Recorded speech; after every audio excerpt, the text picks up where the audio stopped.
people. Y'all know I'm the man at the time. You know, y'all throwing a lot of shots. Y'all throwing a lot of shots at the men. I got to retaliate on behalf of the men. Okay. But let's see what y'all got. So I definitely feel that because I know, like, in a normal relationship, if we're looking at gender roles, normally the man is the head of the household, and the woman is plays a more of a submissive role as helping, being a helpmate toward the man. You know, that's normal gender roles. I know every relationship is not like that, but that's the norm. So I just look at, like, a lot of men do take advantage of that. Like, instead of building their woman, they tear them down. And then when the woman don't agree with the vision of the man, they feel like they have to physically put their hands on them or break them down mentally because you don't agree with my vision, or they calling me out for doing wrong. Exactly. And most of the time, because if your woman calling you out for doing wrong, guess you wrong, brother. You wrong. But us as men, like, we so masculine, we don't want, nobody can't tell us nothing. No. It's my house. I pay the bills. I do this. They want to rule with an iron fist. They want to rule with an iron fist, and I think there's a time and place for it. Yes. I think that when you're looking to build your woman up or build your wife up, yes, you got to be stern on some things, but it's also about cultivating and encouraging her to be the best woman that she can be. Yes. So yeah, man, I gave us a little bit, but we be wrong. Yeah, we be wrong. We be wrong. Yes. And it's like we have a voice. Like, sometimes when your woman's trying to tell you, she's trying to help you so you can become better. So, and it's like X-Men did that a lot to me. He made me, if I try to tell him, hey, you wrong, if I didn't agree, he'll say, okay, I'm against him. I'm like, how I'm against you? Because I don't agree with everything that you say. Like, he told me too, I shouldn't think. He should think for me. I should have my own mind. I'm like, how does that make sense? So, you know. Yeah, definitely. So, like, me and my wife, we always talk about, like, I get her to understand that you're your own individual person. Like, we're married, but at the end of the day, you're your own individual person. Like, you got to be an individual outside of what we have going. The marriage is just a thing that's the title over us. But at the end of the day, you still Taylor. Yeah. You know, at the end, you still have to be an individual. So definitely can't think for you. I gotta allow you to think for yourself. But I think this where the bridge is, that I think men and women think, for the most part, men and women think differently. Yes. So me as a man, I think more rationally. I think more of future, where women think more of right now, more emotional based. So you have to find a nice balance to it. It can't be that, oh, I think so much future that I can't be present with my wife right now. Yeah. But I can't be so present with my wife right now that I don't think about future. Exactly. On top, I want to add one more thing. Yeah, I talk a lot. Yeah, I'm the perfect person for this podcast. I think a lot of men, especially husbands, like, they don't have other men pouring into them. So when they try to feed their wives, all they know is everything that they have done. They don't got nobody teaching them. They don't got nobody telling them nothing. So how they gonna tell their wife something if you don't have nobody telling you nothing? So I think that's something as men that we need to start. We need to start fixing. Okay, yeah, I think so too. Hey, I'm a defender. Yeah, I'm giving it to him right now because it's early in the podcast, but I'm gonna help us out, man. I'm a defender. So even in your book, it was like different events or different things that came up, like, when I think he purchased the gun, or you purchased the gun, I purchased the lawnmower, like the motorcycle. Like, did you think, like, because as I was reading it, it's kind of like everything went back to good, or y'all on good terms. Yeah. So with that being said, do you think, it will fix your relationship by buying the material things, or? Yeah, I feel like it was fixing it because I feel like he was very materialistic. So as you can read in the book, every time I bought him something, we were on good terms. Yes. And then when I didn't give him his way, it's like it was back on bad terms. So that's how I felt like. She was living for the happy moments. Yes. So I feel like every time I buy him, that's why in the book I kept buying him stuff. Like, I loved him, but I feel like, okay, he wanted this, let me buy him this and this stuff. It means to me. Because I hated when he was like mad at me all the time. So I would buy him, hey, what he wanted. Right. So, and I felt like it would work, but clearly it didn't. Look what we get right now. Right. So behind closed doors, that's the book title. Because I don't just want to seem all bad, even though it was a bad situation. But I think that in any situation, there's always some good. Yeah. So because people read this book and they'll look at it like, I ain't finna get married. I don't want to get married. But can you tell us anything about the good of being married? Like, any good times you had? Yeah, we had a great time. Like, being with the kids, like him, bringing me food when I was at my job, like him massaging my feet when I came home, like us going on a trip to Louisiana, like us doing family things, went to San Antonio, like we had great times, and that's why I stayed as long as I did, because we had great times, then we had bad times. It was just more bad times, and I just wanted it to be more good times, but it just wasn't the case. But I feel like marriage is a beautiful thing. You just have to find the right person. Like sometimes two people don't fit, and I feel like we just didn't fit for each other. Yeah. But I would love to get married again one day, you know. Well, married, not common law married, actually married. So y'all hear that? Marriage is not bad. Yeah, marriage is not bad. It's not. You have to find the right person. But the only reason I say that, like, you know, I work at a school system. I be asking young girl, hey, you want to get married one day? I ain't finna get no married. Like, why? She like, my mama and them didn't work. They got divorced. I like, you gotta be your mama and them. Yeah, you can be different. So I think it's just a negative stigma on being, like, just on being married. Yeah, it is. You know, and that's why we start this podcast, like, to change that. You know, that me and my wife, we young, like, we married. We've been married since I've been married since I was 21. Okay. You know, and I'm 28 now. Okay. I ain't tell you everything all peaches and cream, but it ain't all hell either. You know what I'm saying? On the last podcast that me and my friend was talking about, we was talking about just marriage being a cheat code financially. Yeah. You know, automatically being married, if two people are doing good, like we automatically at 6 figures. Yeah. Automatically, you know? Rather than me just being alone, I'm making $50,000 on my own and struggling, you know? So it's just certain perks of being married that I just want to, you know. Yes, and we were good at it. That's the best thing in a relationship. We were good at saving money together. We saved a lot of money together. He was a good money saver. But money's not everything. Money's not everything. As you can see, I mean, up here. So money's not everything. everything. I'm not materialistic at all. I care about love over everything. So even, you know, even like if you was a child, you know how sometimes you have like that daddy-daughter talk or like a mom and dad talk. Is there anything that you wish, like when you was younger, before you even got into the relationship, that you knew about love, like before going into it? I wish that I would have known to love myself better and love myself first. That's what I wish. I really want to know this question here. What? Like, so I'm the man at the table. Yeah, I got y'all. Hey, I got y'all. You know, what is love to y'all? Like, what is love? Because I know different people have different love languages. So, as women, we're gonna go around the table. Okay. We're going around the table. Like, what does love look like for y'all? Who first? All right. You go first. I know, right? You started, so what love look like for you? To love to me, you know, I'm more like my love language is like physical touch. But I feel like, you know, if I do something for you or go to bat for you, you know, give you the shirt off my back, I expect the same thing. You know, some people may say 50-50, you know. Yeah. But I feel like it's like it should be 100-100. Yeah. Or whatever, you know, like you giving all of you and then I'm giving all of me, and we just coming together. So that's my take. I'm last. Okay. Yeah, I'm last. That's Yeah, I'm gonna look people. Don't Oh, look my that's- way. What's your take on love, sis? I think love is something that two people create between each other, and then you grow. You know, it's not just about money. It's about actually spending time. It's about spending time with that person, showing them that you love. You know, like I said, it's not about just spending money. Showing them, expressing your love, being there for them through ups and downs. So, like you said, it's not peaches and cream. I mean, it's a lot more to it, you know, than just the 4-letter word, you know, because it actually you have to express yourself instead of just. I lost my train of thought. Okay. It's good. It was good. It Yeah, was good. it was okay. It was good. I feel like love to me is when two people who's not perfect come together and try to make the relationship work. Somebody that's never given up on me. Somebody who loves me enough to tell me the truth.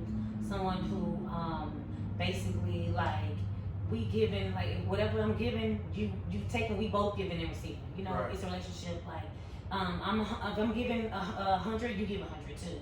And it's like I feel like I want somebody, I'm very physical as well, like kiss on me, touch me, tell me you love me, show me, because women want security, we want that to feel protected and feel love. Like kiss on me, tell me you love me, you know, show me that attention that I deserve, whatever. And then I feel like love also is two people coming together and just not only just building with just money, but having a strong foundation. Because without a strong foundation, it's gonna fail. Right. So I feel like love is just basically never giving up on each other, and it's not perfect, but it's just y'all have to just it's not perfect, but it's somebody that's perfect for you. Right. You know, so that's what I feel like love is. Y'all give it up for the lady. Yeah, y'all give it up for the lady. Yeah. So look, I'm gonna sum it up in one word. Sacrifice. Okay. You know, sacrifice. The man has to be willing to sacrifice for the woman, but the woman has to be able to sacrifice for the man also. If two people are willing to sacrifice and put their own lives on hold for the other one, it's gonna work out. Okay. Sacrifice. That's a good one. That's love to me. What I'm willing to do for you, I want the same thing back. Exactly. If I'm willing to give you all with no restraint, I expect the same back from you. So it's when that I give 100 and you give 60, or you give 70. That ain't love to me because you're not. What the other 30 going? Yeah. What other 30 that you supposed to be putting in? I'm giving 100. So now we need to at least match 70-70. You know, if you're gonna go down, I need to go 70-72. Yeah. But yeah, love to me just sacrifice. Yeah. When I believe if two people sacrifice toward the common good, I believe any relationship can work out. Now, even adding on to that, you know, just being able to build each other up. You know, Yeah, if one person is weak in one area, you know, your partner should be able to build you up to a point to where not in the same level that you're on, but you should be, you know, striving for better. So I think that's what it's all about as well. And another thing too, like some men, like in this world, men are made to be so strong. So sometimes men, they carry a lot on their shoulders, you know. So it's good for the man to talk to his woman, to his wife or whatever, because they go through a lot. Right. But it's like, you know, then the woman, when you talk to you should like make him, you know, feel lower than what he is, because he's, like I said, y'all got to go out and work, y'all provide for the kids, you know, y'all got to fix stuff around the house, take our cars to the shop and all that. So y'all go through a lot. And sometimes it's hard for a man to actually, you know, express himself. Women need, well, not women, but some people make it feel like men are weak if they show their emotions. Yeah. It's not, I don't think that it's weak. It's not. Some men will feel like they will, but it's not. It's not. It's actually a turn on. Yeah. Let's give it up. They can give it up for the men today. Let's give it up. Y'all got all bad. So it's crazy that y'all talk about that. Like I was talking to my friend today on the phone, and I was just telling him like, hey, you know, like I be hard on my wife. Like I tell my wife the truth. Like you know, we gonna have them hard conversations. I'm like, hey, if I ever go down, I don't need my wife rubbing my back, telling me, you know, it's gonna be okay. Now I need you to tell me I need to get myself up and do something. Like I need you to be strong, but the only way you're gonna be strong if I didn't pour that into you. Yes. You know, so I was telling him like, nah, I was like, hey, you go down right now. You know, what your wife gonna do? Yeah. That hey, it's gonna be all right. We gonna be okay. Now I don't need no pat on the back. You know, because that don't move me. Because I'm down. You know, if I'm down, I'm already strong. I need somebody just as strong as me. Exactly. To, you know, to pick me up. I don't need no sob, feel bad for me. I don't need that. Yeah. I need somebody who's gonna pick me up and move us on. So I like that y'all was saying that because it's so true. Because I feel like men do carry a lot of weight. Yes, they do. They carry a lot of weight. But what men mess up is they don't build their woman up to be able to help carry the weight with them. They want to carry everything. Exactly. And we are there to help Y'all think y'all Superman. Yeah. Superman got a kryptonite. Exactly. He got a kryptonite. Exactly. And we are y'all helpmate, so let us help y'all. Let us help. Yeah. Whatever, like I got it. I want to see what y'all think about this. So, and a lot of people might disagree with this. I think of everything as a business. Like, I'm a business-minded person. So I look at how my household is ran. It's considered a business. If things are out of order in my house, that means I don't know how to run my business correctly. Okay. Because like God has called me to be the leader of my home. I can have a great wife, I can have great kids, but if I don't know how to lead correctly, it ain't gonna run right. So, for example, you know, you use the owner, the manager at the store. You ran the store. If you didn't run the store right, the people underneath you didn't do the right thing. Yes. But if you ran the store right like a business, everything went smoothly. So I think of like even my marriage, my family, and I'm not just saying business money wise, but I'm saying how things are ran. What y'all think about that? Yeah, that sounds about right. Yeah. What you think? What y'all think? I agree. You agree? Yeah. So I look at like me and my wife, we in partnership. Yes. So anything that we do is financially tied, physically tied, mentally tied, emotionally tied. Like we tied together in this partnership. So anything that we do, if I do something wrong, it affects her. Yes. If she do something wrong, It affects you. It's like it affects the business. it's a business. Okay. You know, sure. it's a business. But when you bring these discussions up with people, let's say another husband talk to their wife about this, and they tell them, hey, this is a business. Because like we have to be honest, like if we get divorced, what happens? The wife basically get everything, half or everything you got. Yeah. So is that not a business? Huh? Is that not a business? That's a Yeah, pretty much. business. Yeah. That's a business. So if we are upfront about it, that hey, we love each other, we trying to build together. But if we upfront and know that this is a business, we gonna be able to run things correctly. Because now we can be truthful with each other. Yeah. Because when you got a business partner, you want your business partner to be what? Truthful. And Truthful. If your business partner want to see other people, he need to be truthful.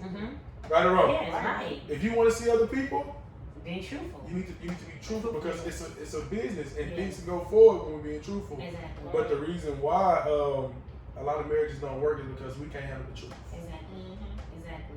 And the business is what you make it. Like a relationship is what you make it. Like some people have open relationships, open businesses. Like it just you have to be honest. Like what do you want?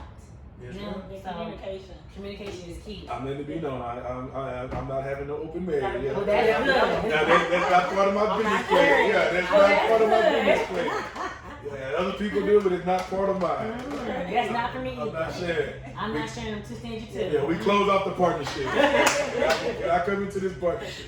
We start from building a strong foundation. That's where it starts from. Definitely. It is. Definitely. And built on the truth. On there On the truth. Because think about how many relationships is built on lies. Built on lies. So And that's why it crumbles. like think about how many men like try to talk to you like in the dating phase and try to court you. But all those courts is built on lies. Once you tell one lie, you gotta keep You gotta Yeah, keep going. But then when you get with them, you finally see the truth. Yeah, because Oh, you ain't got this what you said you had. Exactly. Oh, you really ain't living like this. Oh, my man, you really struggling. But I ain't know this in the beginning. You need this good. Yes, it's like a lot of men, they try to get you, but when they get you, they don't do the same things they did to get you. They stop and they wonder why they lose you because the same things you have to do to keep me, the same things you have to do to keep me. Yeah, A lot of men don't understand. that's what the old school say. Mhm. Hello. What do you mean by that? What do you mean by that? That's what the old school say. They say, man, the same thing you did to get her, you have to keep doing to keep her. Yes. So that's why, like, even when trying to date in court, whatever I'm gonna do in the beginning, I'm gonna continue doing in the end. So if I gotta be with you I gotta buy you stuff to be with you, you better plan on continue buying that stuff and keep it with you. Exactly. That's the same thing with me. When I met my husband in 2015. So when I met him, like he used to open the doors, to go to all our dates. And I told him when he first opened the door, I said, don't start nothing that you can't finish. Right. Yeah. And I mean, still to this day, he still open up the door. Yes. Still to this day. Yes. I wanna He's put like the best. Yeah. I want to put this brother-in-law. out there. I ain't start opening the door, so I ain't opening the door.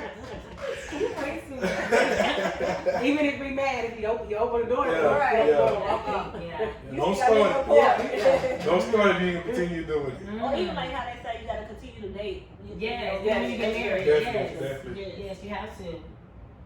So I would say, like, even for us, like, so we super busy. Super busy. And, like, we got to continue to find time to just go out.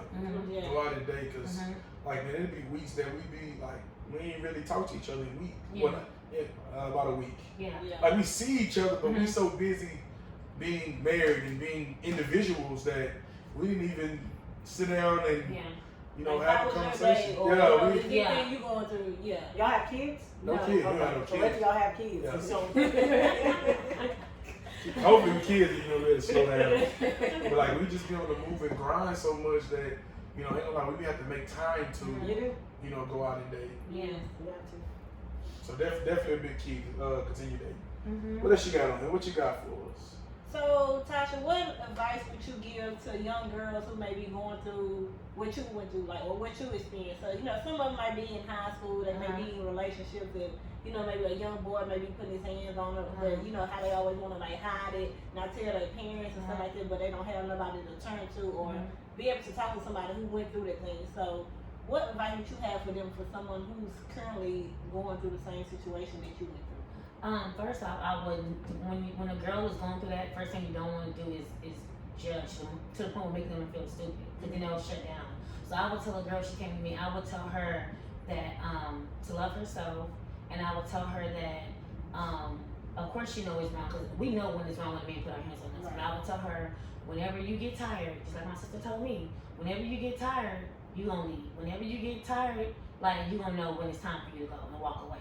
Because it's like, when we try to tell people, hey, leave, hey, it's not right, we pushing them more towards the couch. Yeah. So, you know, towards it, whatever. Because it's like, they feel like, okay, I told you one thing, and sometimes we can make them feel stupid or feel like dumb. And then like, if they're telling you, they know that it's wrong, and they're gonna keep telling you, but then they sound like redundant. So then they want to stop, because they know it's wrong, but they don't know how to get out. You know, because it's love. We feel like it's love, whatever. So I would tell the girl, just like, whenever you get ready, whenever you know you're tired, you gonna leave, you'll walk away.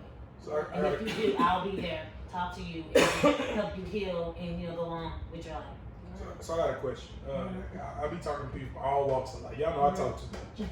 I talk too much. So, and I've met some people who was in those situations, but they loved it. Like, they didn't, like, so every man that they dated, they loved toxic men. Yeah. Like, they loved it. So, like, what, like, from y'all standpoint, like, what do you do with that? Like, when you trying to help a friend out, she's in a similar situation that you was in, but they love it. You can't do anything because they love it. Like, some women, they don't love themselves. I thought they don't love themselves because they did. They wouldn't put themselves in a situation. So you have to just let them be and learn on their own. They have to learn the hard way. And there's some people that's like that. It's sad, but you gotta just love them from afar and let them make that mistake. And the crazy part, sometimes it may cost some of their life. It do. It does. Yeah. It does. And thank God it didn't cause me mine, but yeah, it does cost people their lives. That's why I say it's a dangerous situation. That's why you have to know when to walk away. You have to know when you had enough. So when you was going through the situation, then every day did it feel like you was walking on eggshells? Yeah, days. It's like days when basically when we were good, like we were good. But it's like days when, like, I think we'll be good like Monday through Wednesday, or when he know about to get paid.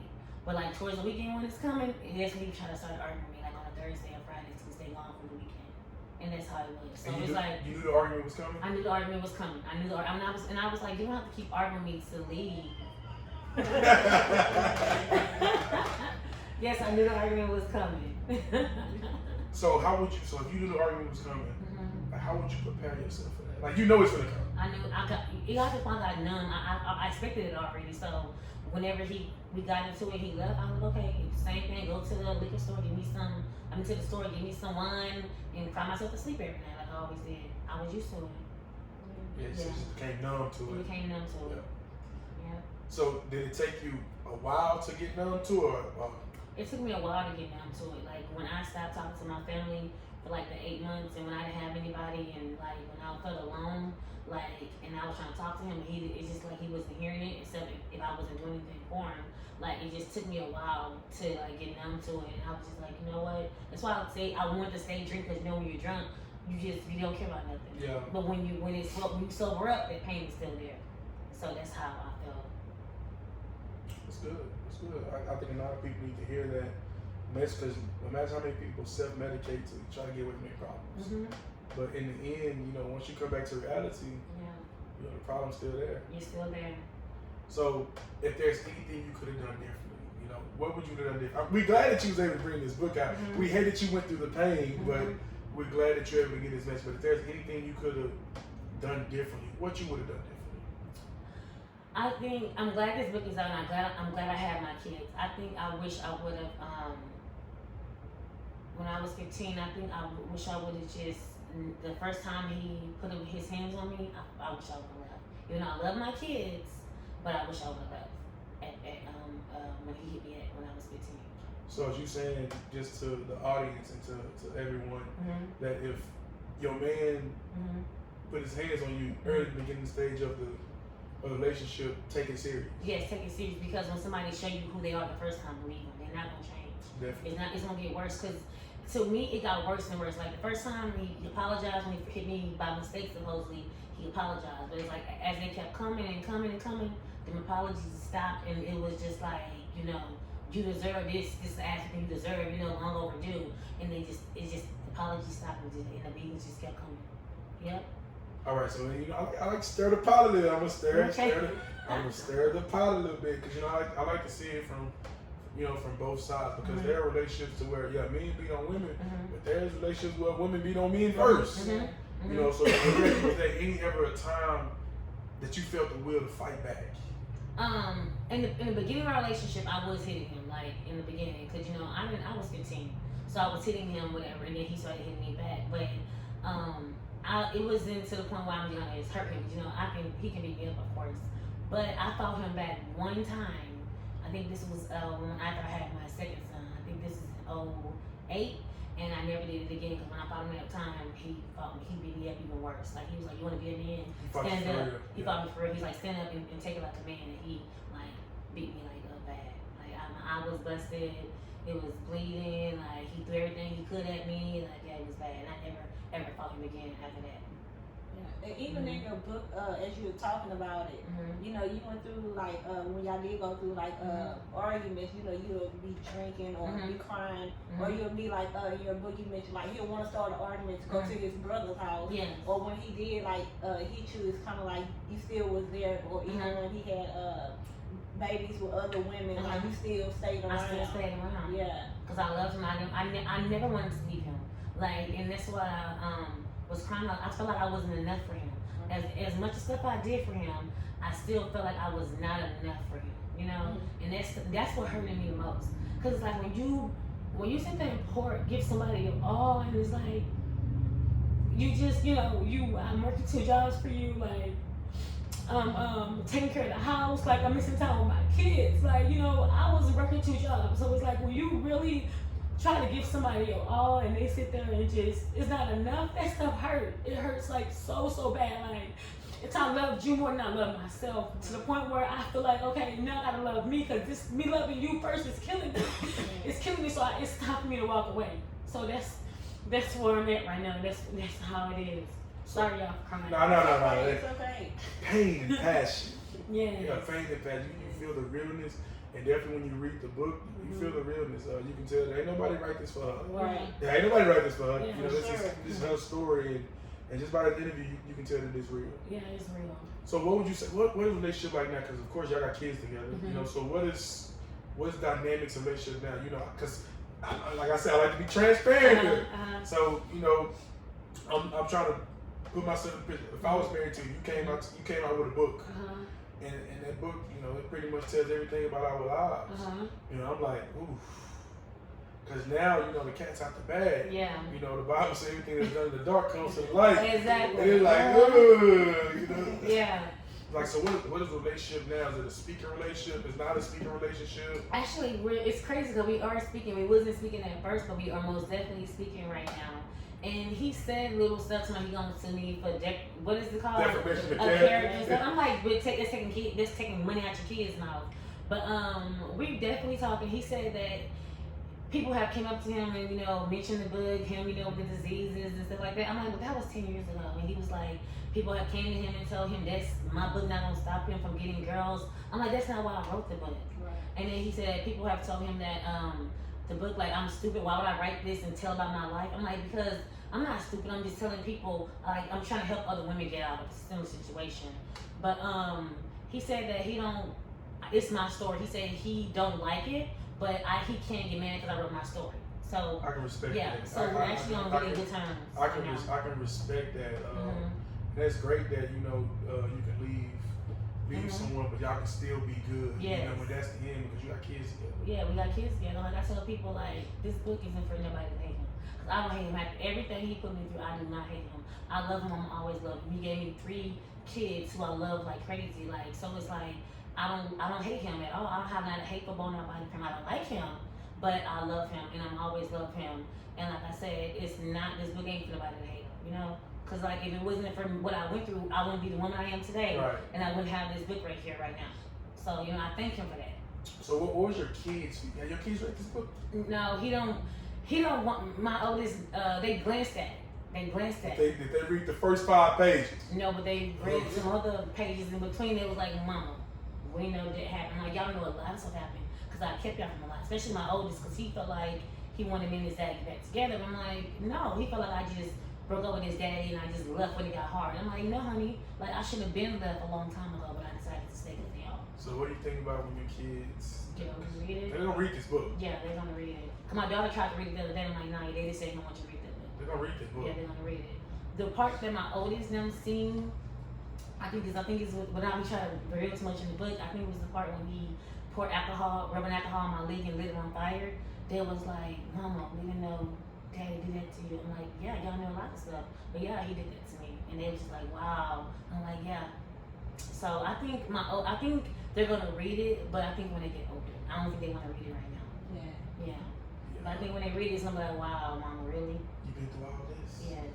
Also, even as you have your kids now, like with the parts that they did see, like when he abused you, like do they have any type of like resentment or like a grudge or something against their father for seeing them, from seeing him like putting his hands and stuff on you, or they don't remember?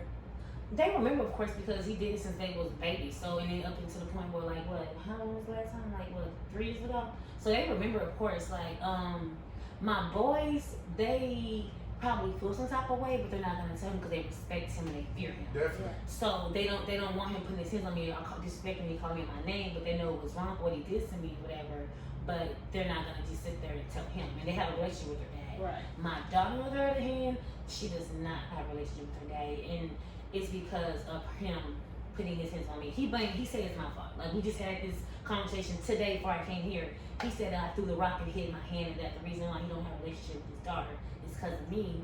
And I'm like, no, that's not, because she even told him herself, and she cries every time. Because he asked her, why don't she like him or whatever, and she was like, because I remember you dragged my mom in the house and dragged her and put her by her dreads. Right. And she's like, and I can't forgive you for that. And she was 4 when that happened. So she's 10 now, about to be 11. So she has not forgave him at all. Like, she doesn't speak to him. She doesn't like when he comes in the house. Like, if she go to his house, she doesn't go. So yeah, she doesn't have a relationship with her dad at all. So let's stir the pot a little more.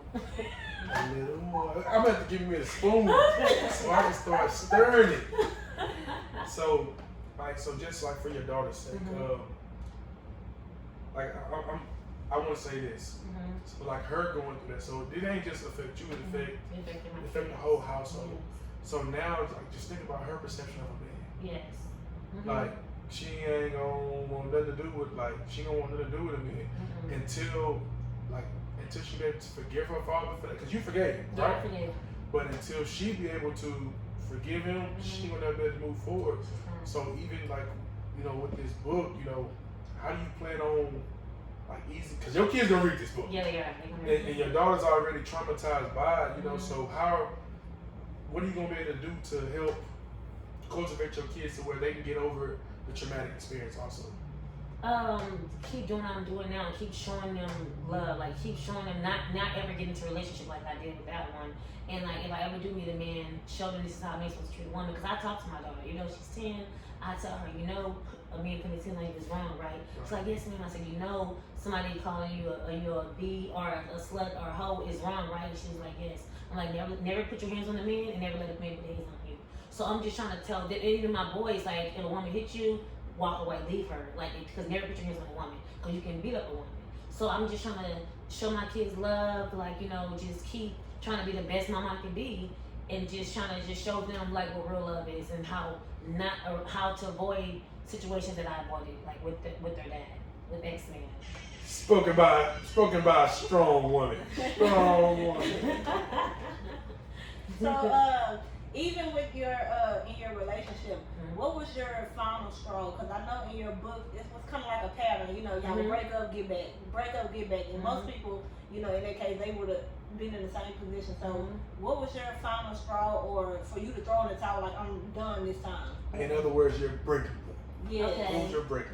And and this is my book too. I forgot what day it was, but it was one day when we was into it all the time. He stayed gone, and I was at work, and I drove his car, and I put gas in it. And he came to the store because I guess he wasn't working, his business was slow. So he came to the store, was lingering around. I'm like, what you want? I know he wanted something. He was like, well, you drove my car, so I need some gas in my car. I'm like, I went to work and came home. Like, really?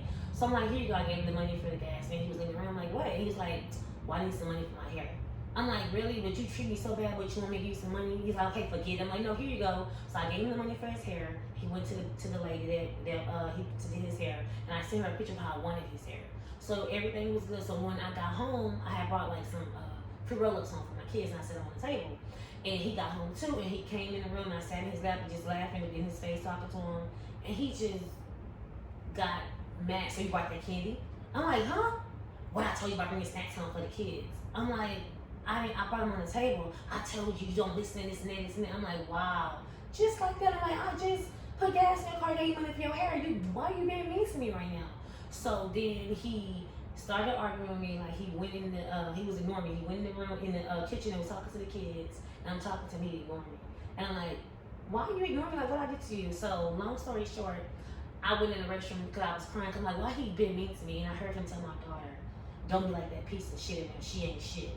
And I was like, what? And I'm just crying. I'm like, what did I do for him? So he came in the room and I was like, why you been mean to me? Like, what did I do to you? And I was crying. I'm like, if you want to leave, start arguing, just go. You don't have to start arguing with me. You can just go. And he's like, oh, whatever. Don't try to say that out loud so the kids can hear you.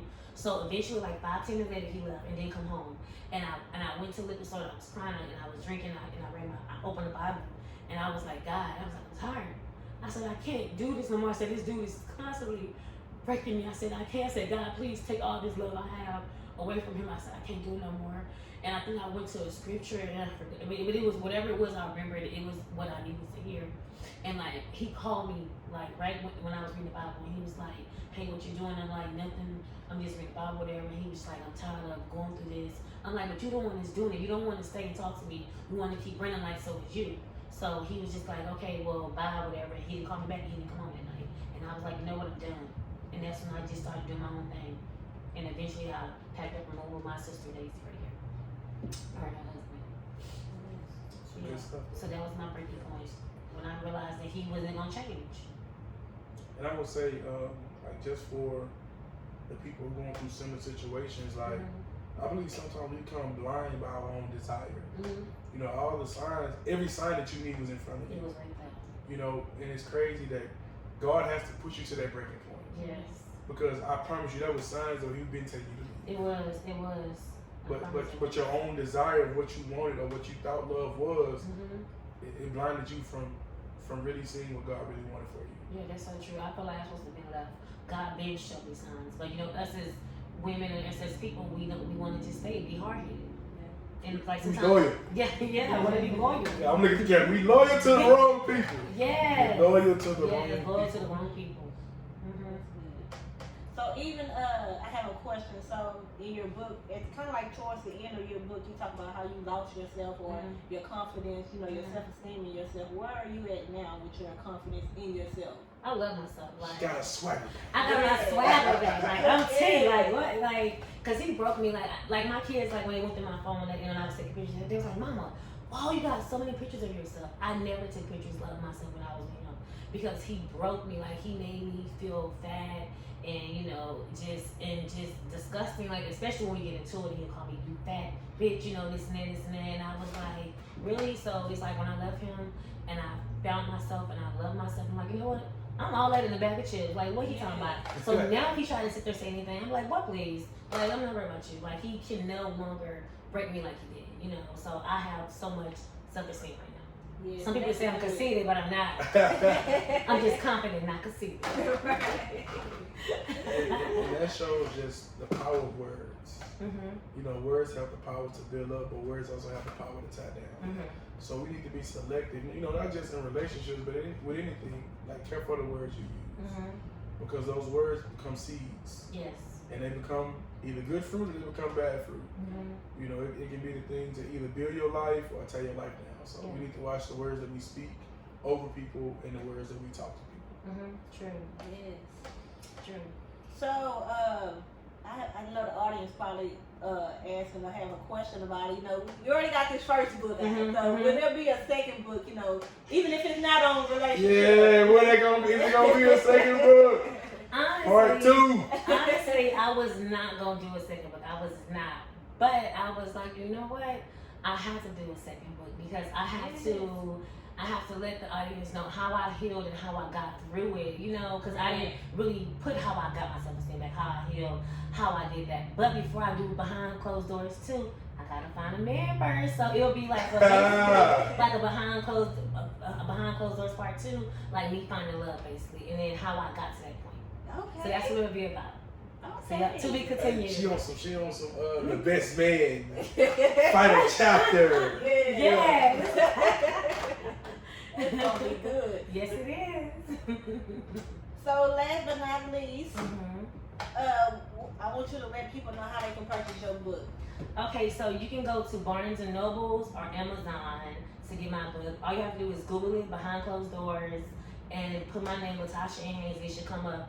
Or you can go to add me on Facebook or Instagram, and it's Latasha Stay Real Never Fake Haynes, and just go to my bio, and it's the link tree. Just click that link tree, and it'll take you right to it. All the links to be able to purchase this video will be down below in the bio. Look below in the bio. Facebook page will be tagged. Amazon, all that stuff where you can click on it and go purchase the book. Yes. So make sure you don't just be talking about the book. You gonna purchase the book. Yes, please, because it's a must read. Yes. So y'all all talking. Yes. Purchase the book. But that's a whole nother topic. Yes. Hey, we need to get a list of y'all who read the book. We need to do a book review. Yes. That's what we need to do. We need to do a book review. There's no reason that somebody we know wrote a book that we're not gonna support. Oh yeah. Exactly. They should automatically be bestseller, best author. How many Facebook friends you think you got? I have like a lot of them. Like maybe I think like a 800, 900. 800 people should be supporting that. Easy. Yes. If Exactly. you call yourself a friend, you call yourself a part of a family, it should be easy support. It takes nothing to share. Yeah, you spend, how much a book is 20? 24 for the hardcover and 18 for the soft. And the ebook is like 12. So look, y'all spend that going out to eat. Mhm. One person. So purchase the book. Yes. Is there anything else you want to, any words you want to leave to the audience? Just always remember us as women to love ourselves, and it's okay to let our guard down and love a man, but make sure it's the right man. Like, don't never change who you are, just change who you give yourself to, and that's what I had to learn. Let's give it up one time for the support system that's here. Give it up for the support system. Yeah, give it up for him. We got one that she ain't on camera. I know. She look like she want to say something, but she ain't on camera. But it's amazing to see that you have wonderful people around you that supported you and aided you in this journey. I think that when you write this next one, it's gonna be good. Yes. It's gonna be good. It's gonna be bigger. Yes. A movie? Got a movie? I want a movie. A movie? Tyler Perry, what is it? Tyler Perry, please get Yeah, this. movie. Yes, I want a movie. I want to make it to a movie. Yes. Yes, and I want Michael B. Jordan to play X-Men. You can't have Michael B. Jordan out here hitting no people. You gonna ruin the man character. You gonna ruin his character, man. It's gonna be the last movie he gonna star in. And they gonna be talking about it. It's just a movie. So right when you hit us, go ahead and tune in. Well, that's gonna wrap up our podcast for today. Thank y'all for tuning in to Becoming Better podcast. Yes. Where we talk about the 3 F's: family, faith, and finances. We love our special guest here today. Thank you. Thank you. I appreciate it. Y'all tune in till next time. Thank y'all. See y'all later. Bye-bye. I hit that on there. Yay! Podcast good. Very I want to good. edit my part out. No, you didn't. Nah, your part was I good. wanna-